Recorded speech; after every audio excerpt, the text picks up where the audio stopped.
AZO, it's Coach Nicole here. I wanted to jump on and talk to you about the topic of controlling what we can control. So, over these past few weeks, we've all really been experiencing a lot of disruption to our daily lives. And our routines, and most certainly our sense of control, has been just thrown out of whack. So I know that I have been feeling very uncertain, very afraid, very fearful about what is happening. And I want you to know it's okay to feel those feelings. So while we feel there is so much outside of our control, let's talk about the things that we can control, because there are a lot of things that you still have within your control. One of those being is you. The one thing that you can control is you. So let's identify some of those things of what you can control. I have it up here on my handy dandy whiteboard of the top things that I want you guys to think about of what you can control. So nutrition. What a better time than right now to control and dial in your nutrition. You can meal prep. You are at home making majority of your meals, breakfast, lunch, and dinner from home, so you have control over how your food is cooked. You have control over your portion sizes. And trying new recipes. What a great time to try something new than in your own home, and just being creative and having fun. Hydration, this is a big one. We really want to try and aim to get at least 100 ounces a day.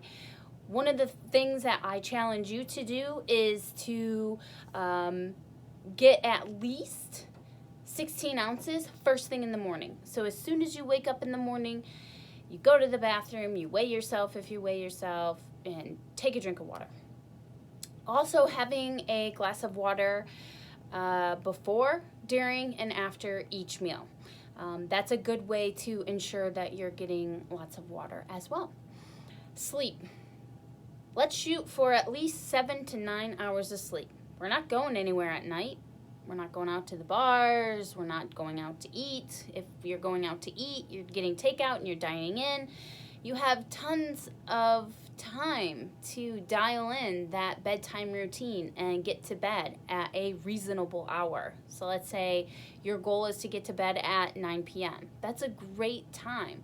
So let's turn off your electronics at least a half an hour before that, and let's start our bedtime routine a half an hour before your goal of getting to bed by 9 p.m. So other things you can do is taking 10 to 15 minutes and reading and journaling before you go to bed, so that you can start winding down and your mind can start to come down from all of the craziness that's happening, and just to get ready, so your mind is ready for bed. Daily movement. So get outside, walk at least 20 to 30 minutes a day. Stretch, work on your mobilization, do some yoga, do the at-home WODs. There is tons of resources right now that are on the internet, on social media. AZO is putting out at-home WODs. We are holding Zoom workouts 3 times a day. Try and fit one of those in. Try and get some daily movement. Getting that body moving, that exercise, is going to help reduce that stress and calm those nerves, especially when we're getting outside and getting that fresh air. Your response and your reaction. So this is huge. This is a big deal. And how you respond and how you react is going to impact not only your emotions, but others as well. Because your kids, if you have kids in the home, they're looking to you at how you're responding to this situation. And so I want you to hunt for the good in each day. Find the positives. They are there. Make sure that your kids know that it's okay to feel however they're feeling. Talk about it. Have an open and honest conversation with them.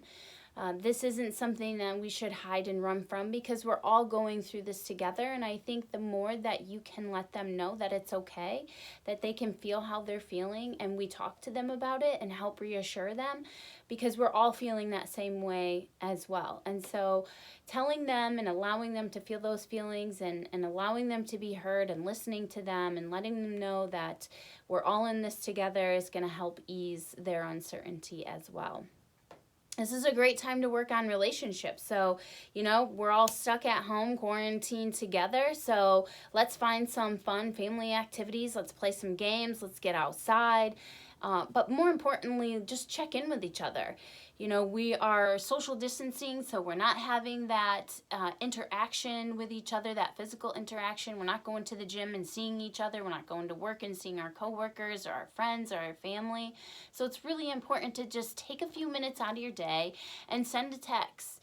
FaceTime your family or your friends. Hold a Zoom girls' night, wine, happy hour, or a friend's, trivia night. Whatever that is, there's so many capabilities that technology is allowing us to connect. Utilize those to your advantage. Connect with those. Check in with each other. This is now more important than ever to stay connected and continue building those relationships. Let's see, projects. Do you have a project within your house that you want to do? Do you have some yard work that you want to take care of? Take one room and declutter it, organize it, paint it. Work on those things that you haven't been able to work on. Learn something new.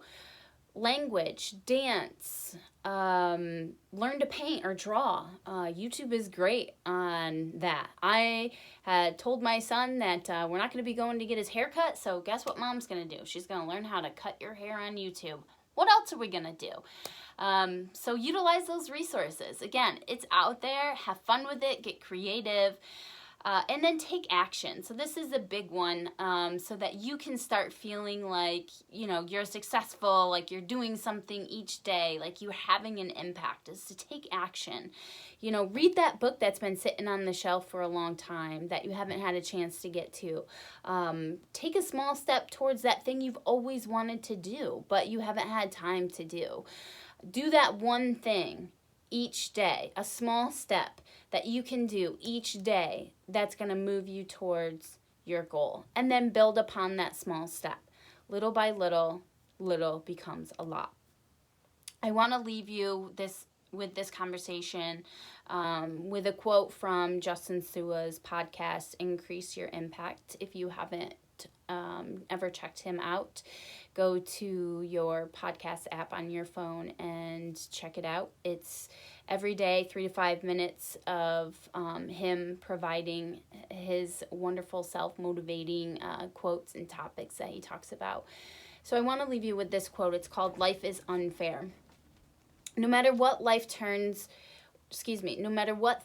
throws your way, no matter how unfair it may seem, refuse to play the victim. Refuse to be ruled by fear, pessimism, and negativity.